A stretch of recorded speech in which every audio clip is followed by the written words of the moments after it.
The Capitol building, where all these senators are negotiating and voting all night tonight, is still surrounded by thousands of National Guard troops, as it has been since the U.S. Capitol attack on January 6th. And even now, 2 months later, there are moments from the attack on the Capitol that still stick with you.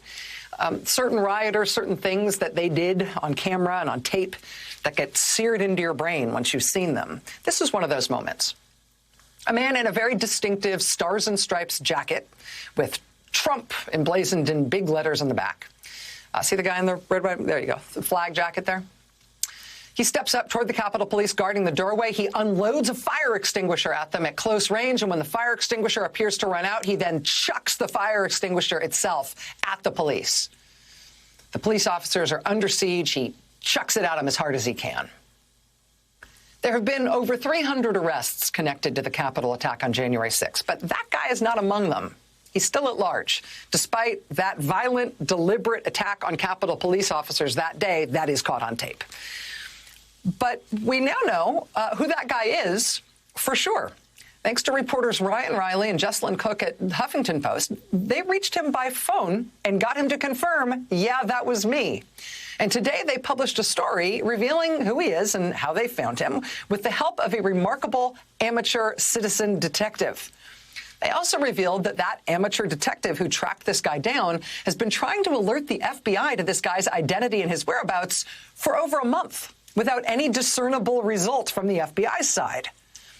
It's an amazing story of how this unfolded. It starts with Amy. Here's how they describe her. Quote, Amy, a woman living in a rural area out west who in her free time joined the Sedition Hunters Network, an online sleuthing community seeking to identify the hundreds of Trump supporters who rioted at the Capitol. Amy is a pseudonym she chose to protect her privacy.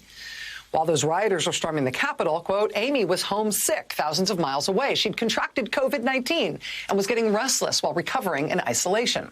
After watching in horror as the insurrection unfolded, she decided to use some of her time in quarantine poring over footage from the attack and trying to track down individual rioters. She worked with the group Capitol Hunters as they tried to mine through a seemingly endless flow of photos and videos, assigning hashtags and memorable nicknames, basically, to various persons of interest to try to bring some order to the chaos. She went through every single clip pulled from the right-wing social media website Parler. She kept going through videos and photos of the attack. Soon, the hashtag Florida flag jacket drew Amy's attention. She recalled, quote, I got locked onto this guy and the jacket because the jacket is so unique. This guy, quote, wasn't very incognito. His already distinctive jacket was embroidered with Trump on the front and back, and his Florida for Trump hat offered a pretty strong hint about what was his home state. Then another online investigator found a video of the Florida flag jacket guy from later in the day on January 6th. And in that video, he speaks to a journalist who's filming him live as cops pushed the mob back from the Capitol grounds. In that video, he holds up his shirt to show off a big bruise on his stomach, apparently from a crowd control munition fired by police. Then he looks straight into the camera and identifies himself. Robert Palmer from Clearwater, Florida. Amy felt like she had nailed it. She sent in a tip to the FBI. And then, Huffington Post reports, quote, she waited and waited and waited. And that's when Ryan Riley and Jessalyn Cook, reporters, got involved in this story. Amy sent her tip about Florida flag jacket guy, Robert Palmer, to them at the Huffington Post. And they were able to verify his identity through a search of public records and social media accounts. And then they called him.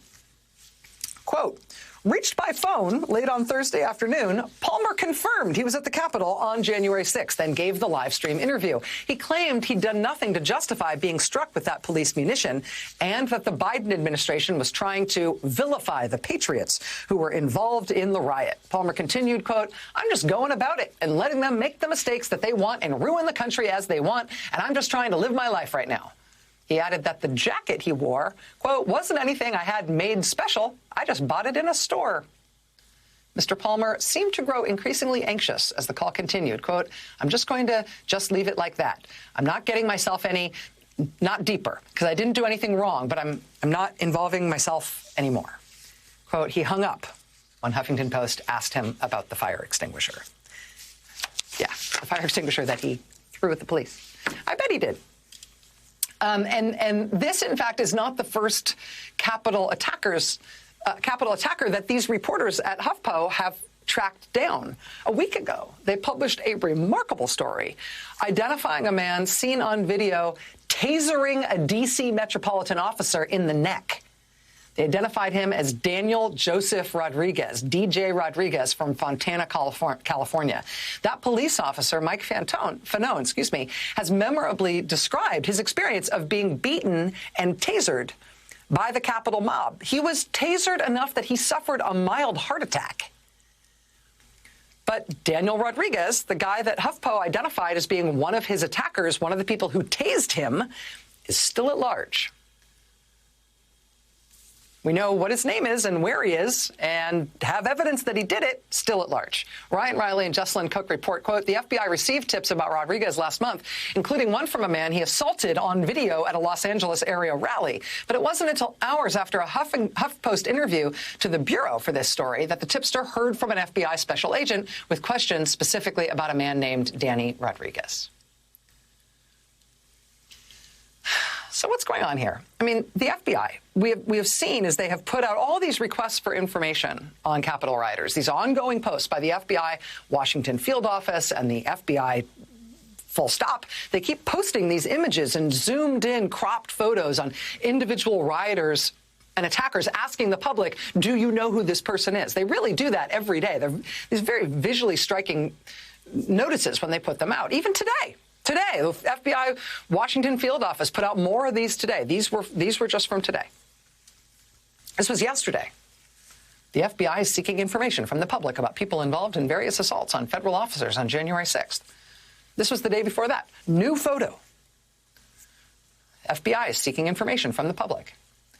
And listen, actually, right now, you watching at home, if you recognize any of these people, the FBI really would like to hear from you.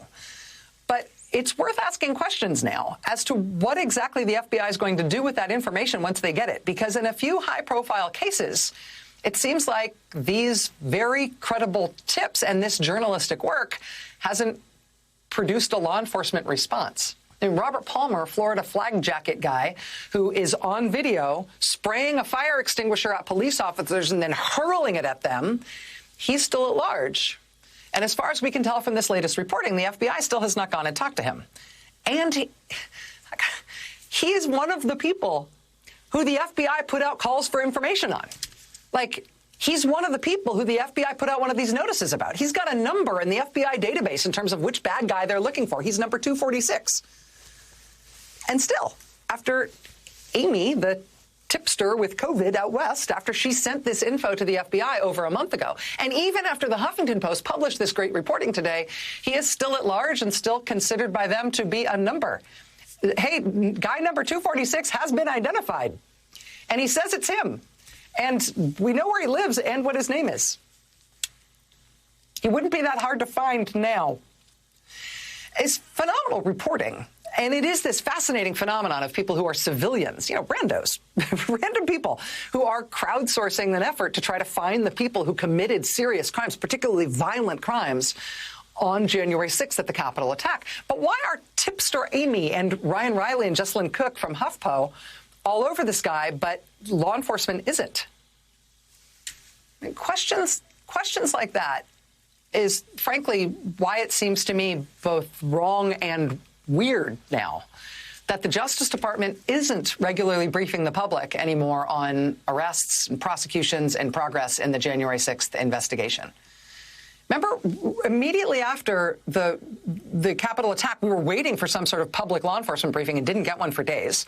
Then for a few days running, we got briefings from the U.S. attorney at the D.C. U.S. Attorney's Office about arrests and people they were seeking, potential charges they were going to face. But that's been a long time now. They haven't briefed the public since January 26th. And there is turnover of an unusual kind in that office that is running the January 6th investigation. The U.S. Attorney's Office in D.C., that was such a troubled office, right, where Trump Attorney General Bill Barr installed all of his staffers in positions to replace people who were otherwise basically normal Justice Department personnel. They used that D.C. U.S. Attorney's Office to get all of Donald Trump's friends out of trouble and to go after Donald Trump's enemies.